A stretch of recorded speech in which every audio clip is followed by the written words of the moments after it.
Hey, so in my last video I killed George Romero with just the M14 and Olympia, and quite obviously I didn't suffer enough for you guys, so one of you commented on my last video saying Ghost specific, and he said that I should do it with just the knife. He also later commented saying that I should do it with just grenades, and I decided that I combine the both just because 3 George videos wouldn't be too interesting, and plus I want it to be a bit of a fun challenge. Also, I've decided that I'm going to leave the spawn room just so you guys ain't seeing the same area over and over again. It'd get quite boring real fast. And I want to get the jug and the sickle because I'm not doing this without them. I need to keep my sanity somehow. Also, I'm allowed to kill the zombies in any way, shape or form that I feel like. As long as if none of that damage transfers over to George, it doesn't really count. And this challenge is for him only, so I can do whatever I want before then. So over the next couple of rounds I brought Juggernog, the sickle and then lastly Stamina. And these were all the perks I really needed, but you might find it strange that I also pack-a-punched the MP5, and this was to keep me alive while I grinded for an insta-kill, because I'm not sure if this is an intended feature or just a glitch on the map, but if you get an insta-kill and knife a zombie that George is already shocked, you are immune from being shocked for the whole entire game, and this was 100% necessary since I'll be close to George the whole entire time, and if I was getting shot the whole time, it would just be so stressful to even try and play this game. So now that I've finally done this insta-kill thing, I brought him near where the sickle wallby was, just so I'm not doing it in the spawn room again, because I need a different background.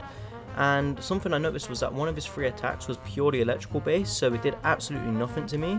And I was knifing him for about a good 5 minutes, and then to my surprise, and probably your shock, he actually fucking died. And well, since that's not in the script, I've got to do this all over again, just with the normal knife. I just didn't expect the sickle to actually be a pretty good weapon against him.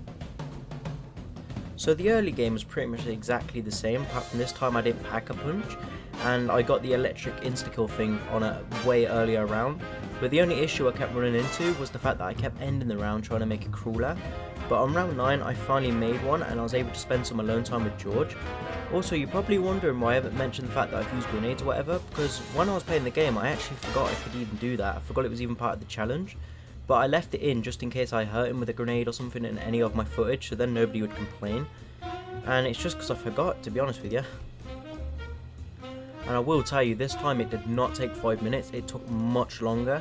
It took that long that my mind just started to wander, and I kept getting distracted very easily. This happens a lot with most of my challenges, but in my stupidity I actually got trapped in a corner, and I lived for quite a long time while being whacked by him. I think it's because only 2 of his attacks really did damage and one of them didn't, so it gave me time to heal a little bit. So I just saw this as an opportunity to keep laying knives into him, but I saw an opportunity to escape, and as I tried to, I got whacked from underneath by the crawler, making me take my down. And at this point I was actually a little bit scared, because if I got hit again I'd have to restart, and I cannot tell you how much I really didn't want to do that. And I did end up buying all my perks back, apart from the fact that I brought PhD instead of Stamina. I'm rewatching the footage and I have absolutely no clue why I did this. It's not like I used a flop against him or anything, I think I just had severe brain damage at this point. And nothing too noteworthy happened, but after about 30 minutes of straight knifing, he finally gave up and gave me some stamina, which I think is quite ironic considering the fact that I hadn't brought it earlier.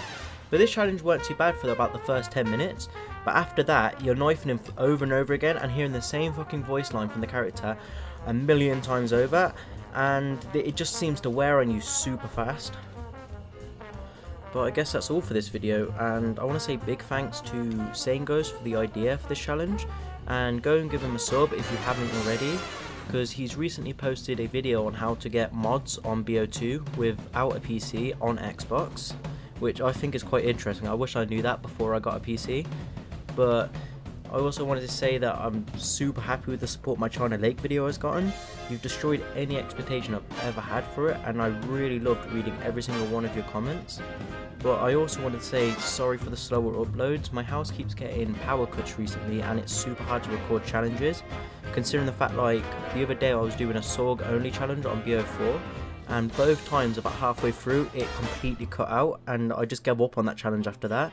I will try again one day if the power actually fixes itself, but apart from that I've given up on that one. And that's all I really wanted to say. If you want to, you can like and subscribe. But if you want to do something that really matters, comment, because I love reading every single one of your comments. And apart from that, see ya.